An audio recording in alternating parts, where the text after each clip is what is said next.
이 시간 우리 엄중갑 원로 목사님 나오셔서 믿음과 행함이 일치된 신앙이라는 주제로 말씀 전해주실 때 크신 은혜가 우리 가운데 임할 줄 믿습니다. 우리 목사님 나오실 때 우리 크게 할렐루야로 한번 환영했으면 좋겠습니다. 네, 목사님 나와주시죠. 할렐루야. 제가 좀 네, 다시 한번 하겠습니다. 할렐루야. 할렐루야. 잠깐 엎드렸는데 조 목사님은 키가 커서 여기 방석을 밀어놓고 쓰고 저는 똥똥한 방석을 밀어가지고 다시 또 자리에 해서 올라와서 그래서 조금 한 요 정도는 큰 것 같아요. 여담입니다만 오늘 또 본 교회에서 말씀을 전하게 된 것, 또 목사님이 또 이렇게 초청해 주셨고 저도 감사하게 또 말씀을 전할 수 있게 해 주시니까 성도님들과 목사님에게 감사드립니다. 또 하나님께 영광을 돌립니다. 믿음과 행함이 일치된 신앙으로 한번 말씀을 전개해 보겠습니다. 예화를 먼저 하나 드리겠습니다. 한 사람이 사막에 이제 들어와서 걷기 시작합니다. 이 사막이라는 것이 얼마나 참 어려운 곳입니까? 가다가 목이 마릅니다. 준비한 물 가지고는 사실 어렵다고 합니다. 그래서 갈증으로 참 굉장하게 고생하는 일들이 많다고 하는데, 그래서 그 사람도 다 마시고 물을 찾아서 헤맸습니다. 그런데 가는데 참 눈에 번쩍 뜨이는 일이 일어났습니다. 그 앞에 물 펌프가 있는 거예요. 세워져 있는 거예요. 그리고 사막 깊이 박혀 있는 것을 발견했습니다. 그런데 이렇게 보니까 물이 나오질 않았어요. 그래서 이것 사막에 이것 있어봐야 별거 없네 하고 했는데, 조그만 글씨로 붙여놓은 그러한 그 안내가 발견이 되었습니다. 그래서 작은 팻말에 있는 그 안내를 읽어보니까 이렇게 되어 있어요. 이 펌프 물의 지하에는 물이 충분히 있습니다. 그러나 이 펌프에 물을 부어야 이 펌프가 물을 끌어올릴 수 있습니다. 펌프에 참 물을 부어야 된다는데, 그러면은 그 펌프에 물을 어떻게 부어야 되느냐? 그런데 또 안내가 있습니다. 그래서 이 펌프에 물을 올릴 만큼 물을 준비해 놓았습니다. 옆으로 한번 1m 정도의 돌 밑에 거기에 올릴 만큼, 펌프에서 물을 올릴 만큼 그 물이 있는 병이 있을 것이니 살펴봐라 해가지고, 그래서 보니까 바위 밑에 참 햇빛이 안 들어오는 곳에, 그리고 또 움푹 팔린 동굴 속에 그 물이 들어있는 그러한 펌프 같은 물이 들어있는 병이 발견이 됐습니다. 그래서 거기 또 이렇게 말합니다. 이것을 다 부은 다음에 힘껏 펌프질을 하십시오. 물을 얻은 후에는 또 그걸 끝내버리지 말고 다 말라버리니까 다른 사람을 위해 병에 물을 꼭 담아서 꼭 마개를 튼튼하게 해 주시기를 바랍니다. 이렇게 친절하게 물을 얻게 하고 또 다른 사람을 위해서 물을 다시 받아가지고 남겨두거라. 씨앗이죠. 그걸 가지고 또 물을 붓고 또 솟아오르게 하는 역사가 있었다고 하는 것입니다. 이 나그네는 그렇게 실천함으로써 물을 얻어먹었습니다. 우리가 여기서 교훈을 받는 것을 한번 생각을 해보겠습니다. 그 글이 바로 그 사람을 살린 거죠. 펌프를 한번 옆에 좀 떨어진 데서 물이 숨겨져 있다는 거예요. 그래서 그 찾아내가지고 펌프에 넣어가지고 힘차게 몇 번 이렇게 하니까 거기서 물이 쫙 해서 줄줄줄줄 흘러내려오는 겁니다. 야, 그래서 얼마나 참 그 사람이 참 감격했습니다. 그 물을 모험적으로 참 희생을 해서 그 사람은 또 실컷 먹고 그리고는 자기도 펌프에 물을 가득 해가지고 거기에 남겨놓고 또 그 글씨를 그대로 붙여놨고 다른 사람이 오면은 그 안내대로 또 찾을 때에 물이 어디에 있거나 그 그늘에 또 가서 물을 찾고 또 한 다음에 또 물을 그대로 담아라. 이렇게 해서 지나가는 사람들이 계속 먹을 수 있도록 이렇게 했다는 이야기를 들고 왔습니다.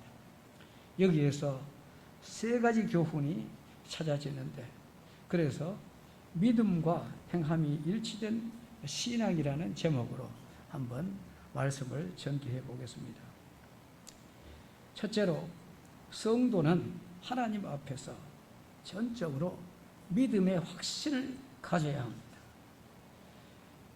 물이 있다 이러면은 이제 물이 있도록 그 사람이 해놓고 물이 있다고 한 거예요. 그러니까 우리도 그걸 아이고 물이 있긴 뭐 있어 가짜지 이런 식으로 해버리면은 못 얻는 겁니다. 그러나 그런 내용을 보면서 있겠구나, 있을 것이다, 믿는다 이 신앙이 찾은 거예요. 맞습니다. 우리도 세상에서 살아갈 때 신앙인의 믿음 있어야 됩니다. 믿음이 있으면은 그 다음에는 행함이 또 나와야 될 것입니다. 믿음과 행함 이것이 우리에게 있을 때에 우리는 신실한 성도가 될 수가 있을 것입니다. 믿음, 내 믿음이 어떤지를 살펴봐야 됩니다. 그런데 그 믿음이 크기만 컸지 행함이 없으면 뭐 하겠어요? 믿습니다. 전부 다 오늘 할 거예요. 그러나 행함은 물을 교회에서 퍼서 세상에 나갈 때에 그걸 사용할 수가 있는지 이걸 우리가 또 살펴봐야 알겠습니다. 그러므로 여기서는 믿음이 필요합니다. 그런데 세상에 나가서나 또 교회 안에서도 행함이 또 분명히 필요하다는 사실을 우리가 오늘 본문을 통해서 알 수 있습니다. 믿음이 없이는 하나님을 기쁘시게 하지 못한다 그랬습니다. 또 믿음으로 아브라함은 부르심을 받았을 때 순종했습니다. 믿음이 큽니다. 그러나 순종하지 않고 또한 그 모든 지시대로 하지 못한다 하면은 우리는 갈 길을 앞을 나아갈 믿음을 우리가 잃어버리고 말 것입니다. 그래서 생각을 한번 세 가지로 잠깐 생각해 보겠습니다. 첫째로 성도는 하나님 앞에 전적인 믿음의 확신을 가져야 한다 하고 말씀을 드렸습니다. 본문에 그러한 사람을 소개합니다. 첫째, 노아입니다. 7절에 믿음으로 노아는 아직 보이지 않는 일에 경고하심을 받아 경외함으로 방주를 준비하여 그 집을 구원하였으니 라고 말했습니다. 자, 믿음으로 노아는 믿음이 없이 그가 나가서는 아직 아무것도 안 보이는데 뭘 할 수가 있겠습니까? 그러나 믿음이 있으니까 자신 있게 그는 방주를 준비했습니다. 그래서 그 집을, 노아의 집 모두를, 그리고 거기서부터 또 온 세계 사람들이 참 나오지 않았습니까? 우리도 노아의 후손이에요. 사실 따져보면 노아의 후손. 방주에서 나온 그 노아가 우리의 참 조상이 되었다는 거죠. 그러니까 노아는 장차 하나님이 홍수로 이 땅을 심판할 것이라는 것을 경고를 듣고 그것을 다 예비했습니다. 그것이 뭡니까? 방주예요. 거대한 방주를 만들었습니다. 조그마한 것 하는 것 아니에요. 탈 수 있는 동물이나 식물이나 또 사람 오라고 이제 크게 만들었어요. 그러나 어떻습니까? 방주를 만들라는 지시를 따라서 만들었습니다. 믿음의 세계에 들어와서 전적 믿었습니다. 우리도 홍수가 있겠다 말씀하면 홍수가 있다고 믿는 것 아니겠습니까? 믿는 것이 바로 성도들의 신앙입니다. 또 장래 주님의 심판이 있다. 자, 이제부터 우리는 그 내용이 우리에게는 다가와야 됩니다. 주님께서 심판하신다. 저도 70이 넘었습니다. 그런데 참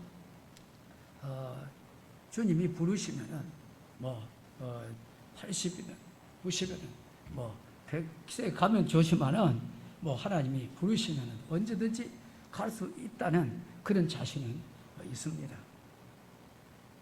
우리는 언제나 믿음의 노아처럼 홍수가 있어도 그 믿는 대로 방주를 지었으니까 얼마나 참 비가 많이 와도 둥둥 떠내려가도 노아의 방주는 울렁울렁하면서 그 안에 참 동식물들 넣고 또 사람들 넣고 이래가지고 거기에 탄 노아의 식구들만 다 살아서 요 사이는 아브라함의 아담 하와의 자손이고 아브라함의 후손이고 또 이랬지만은 참 노아도 참 우리의 생명을 이어주는 그러한 조상이었다 하는 것을 알 수가 있습니다.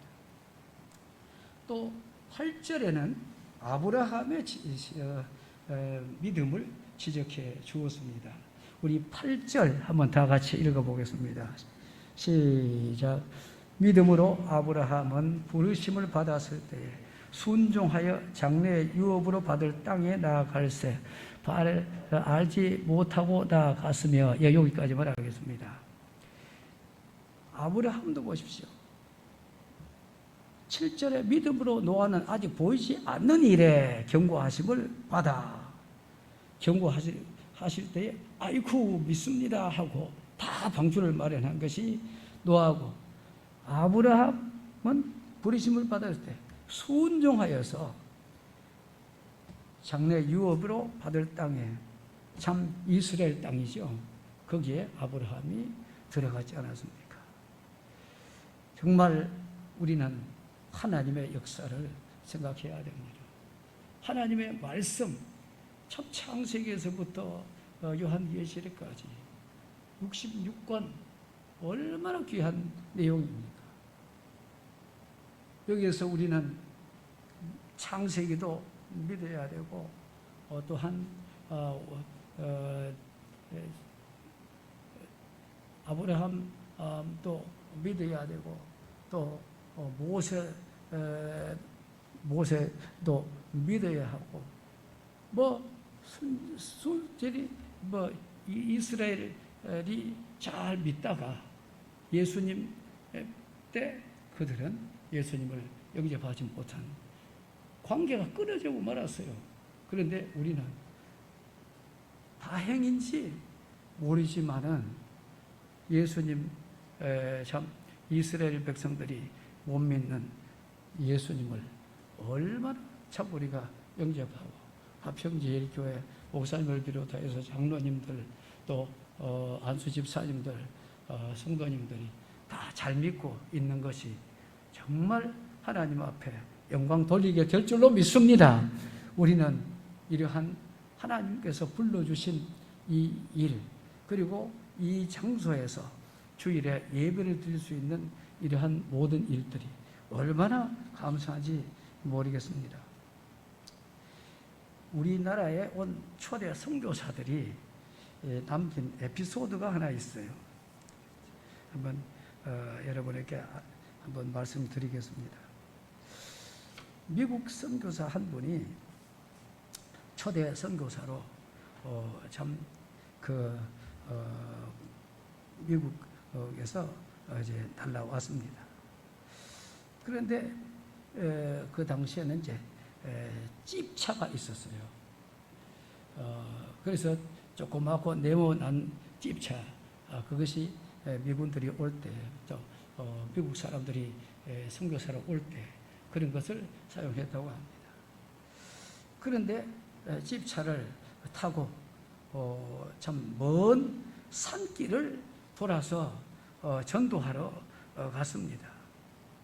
그런데 길을 달려갈 때 할머니 한 분이 머리에 짐을 지고 가고 있습니다.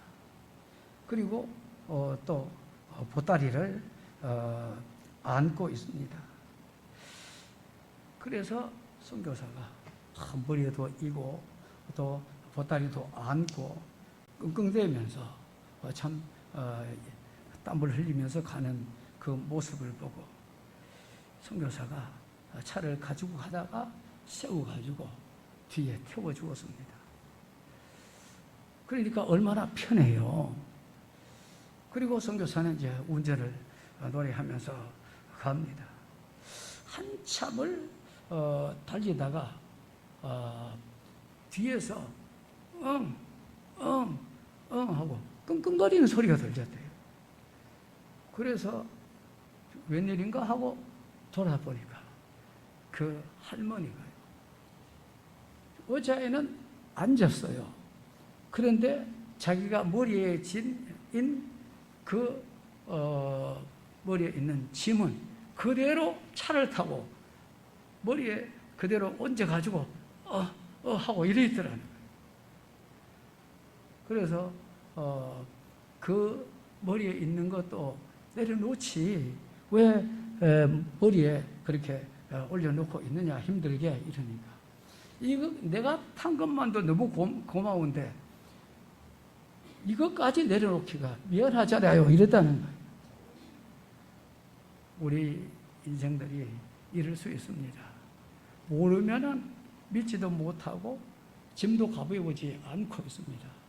그러나 주 예수님께서 말씀하십니다. 주 예수를 믿어라. 그리하면 너와 내 집이 구원을 얻으리라 하시면서 우리에게 구원의 자유도 주시고 축복의 자신 축복도 주시고 또 땅에서 하늘에서 승리하는 그러한 역사가 있고 또 노력하고 열심히 하고 사명을 감당하고 하면 상급도 주님 나라에 가면 있지 않습니까? 우리가 해야 될 일만 하는데도 주님께서는 상까지 마련했다는 것이 얼마나 귀한 일입니까? 성도 여러분, 여러분의 머리에 그 여인처럼 차에 타고 편안하게 앉았는데 머리에 짐을 못 내려놓고 있는 일은 없습니까? 어찌 볼 것 같으면 우리는 머리에 짐이 없습니다 할지도 모르지만은 사실은 내 짐, 내 일, 그리고 내 건강, 내 질병 이런 것 때문에 끙끙 앓고 나는 왜 이럴까 하고 고민할 수도 있습니다. 그런데 예수님께서는 수고하고 무거운 짐진 자들아 다 내게로 오라 내가 너희를 쉬게 하리라고 하셨습니다. 따라하겠습니다. 수고하고 무거운 짐진 자들아 다 내게로 오라 내가 너희 짐을 너희를 쉬게 하리라. 아멘 하십시다. 정말 우리는 쉬게 하리라 했는데 일하리라 쉬지 않고 밤낮으로 뭐 이렇게 하는 일도 있을 것입니다. 그러나 우리는 모든 말씀이 주님께 견주어서 신앙의 일인가 아닌가를 생각을 해봐야 될 것입니다. 성도 여러분, 여러분의 머리에 어떤 무거운 것이 가득 차 있지는 않습니까? 예수 믿는 사람도 있을 수 있어요. 아이고 머리가 찌끈찌끈하다, 머리가 그냥 땀땀하다 하고 그렇게 말할 수도 있을 것입니다. 그러나 우리는 나 혼자 움켜쥐고 나 혼자 해보겠다 끙끙거리면서 살 일은 아닙니다. 수고하고 무거운 짐진 다 내게로 오라 내가 너를 쉬게 하리라 했습니다. 이제부터 우리는 염려하지 않고 주님께 맡기고 주님께 기도하고 주님을 바라보면서 우리가 화평제일교회에서 주님 숨기면서 기쁘게 가볍게 오늘도 무거운 짐 있다면 다 내려놓으시고 질병이 있다면 주님께서 다 처리하실 것을 믿고 아멘 하면서 영광을 주님 앞에 돌리기를 주님 이름으로 축원합니다. 신앙은 두 번째로 모험적인 헌신을 필요로 합니다. 빨리 나가야 되겠네요. 믿음의 사람 노아에게는 하나님이 모험적인 헌신을 요구하셨습니다. 뭐라고 했습니까? 장차 홍수가 있을 터인데 방주를 거대하게 지으라고 하나님이 말씀하셨습니다. 성경에 나온 크기를요, 여기 내용 크기를 가지고 계산을 이제 한 걸 봤습니다. 그래서 관심을 가지고 해봤더니 여기 이 계산이 이렇게 나온다고 합니다. 길이 방주지요. 138m, 폭이 23m, 높이가 13.8 메다 이렇게 나와요. 무게가 전체는 2만 톤급이라고 합니다. 2만 톤급. 방주가 그렇게 컸어요. 여러분은 방주 이러면은 조그만 배겠지 이렇게 생각하지 않습니까? 그런데 사실은 다시 말씀드리겠습니다. 길이 138m, 폭 23m, 높이 13.8m, 약 14m예요. 그리고 무게 2만 톤. 엄청나지요. 이렇게 120년 동안 지었지 않습니까? 120년 동안. 그러니 우리는 인내할 때에도 노아를 바라보면 좋을 것 같아요. 120년 동안 끙끙거리면서 그것도 바닷가가 아니에요. 노아가 방주를 어디서 만들었습니까? 산에 만들었습니다. 산에. 그러니까 바다에 가서 바닷물이 넘치고 이러면은 배가 필요하지. 그는 그 산에다가 참 방주를 넣고 그리고 노아 홍수가 막 내리니까 그때 점점 바다도 다 높아지고 땅도 높아지고 산까지 다 잠기고 노아 방주가 둥둥 떠지 않습니까? 순종할 때에 엄청난 순종인데 모험을 하지 않고는 안 됩니다. 그러므로 우리는 아깝다 뭐 하다 할 것보다 주님 말씀이라면 아멘하고 내가 다 잘해야지 하는 마음으로 한다면 틀림없이 큰 역사가 있을 것입니다. 하나만 더 하겠습니다. 신앙은 행동으로 나타나야 합니다. 믿음은 구원을 얻게 합니다. 그런데 행동하는 신앙은 구원 외에 뭐가 있을까요? 상급이 있다는 거예요. 우리 한번 따라하겠습니다. 행동하는 신앙은 상급이 있다. 그 행함이 있는 신앙이라 해야 되는 거예요. 이제 아시겠죠? 행함이 있는 신앙, 행동하는 신앙. 그래서 6절에 하나님께 나아가는 자는 반드시 계신 것과 그가 자기를 찾는 자들에게 상 주시는 이심을 믿어야 할지니라 하고 말씀하고 있습니다. 이제 결론을 말씀드리겠습니다. 그리스도인들이 바라보는 대상이 무엇입니까? 사실은 이 땅의 것을 바라보는 게 아니에요. 바라보는 것은 바로 하나님의 나라, 다시 말하면 천국입니다. 천국. 천국 생활을 우리가 바라야 됩니다. 여기서 아웅다웅하고 또 무슨 것을 욕심내고 또 어떤 데는 신앙이 맞지 않는데도 그걸 쟁취하려고 하고 이러는 것 주님이 원하지 않으십니다. 하나님의 나라, 천국 생활, 여기에서 우리가 더 큰 상이 주님의 보좌 주위에서 우리가 참 있을 때 보통 주님의 보좌 위에 12지파가 12 제자들이 있다 그러잖아요. 그 사람들은 전부 다 다 열심히 제자도로 잘해서 했는데 우리도 화평제일교회 성도로서 또 어찌 보면은 다 제자예요. 예수님의 제자로서 믿음의 제자로서 나아간다면 하나님의 나라 그리고 천국의 생활이 우리에게 주어져서 정말 우리는 그러한 믿음을 가지고 생활하는 순간순간마다 천국 생활이 되기를 예수님 이름으로 축원합니다. 기도드리겠습니다. 하나님 아버지 은혜를 감사합니다. 오늘 또 저희들을 주님 전에 불러주시고 또한 행함이 있는 신앙을 배울 수 있도록 은혜 내려주신 것 감사드립니다. 우리는 이기주의가 아니라 정말 우리는 믿음으로 우리가 세상을 살고 정말 하나님 주의로 예수님 주의로 우리가 살아갈 수 있도록 은혜 내려주셔서 그리스도인들이 바라보는 대상이 바로 하나님 나라라는 것을 알고 천국 생활이라는 것을 알고 축복과 선물이 거기에서 가장 크게 나타난다는 것을 생각하면서 우리는 그래서 미래적인 신앙을 가지고 현실적으로 살아갈 수 있도록 축복하여 주옵소서.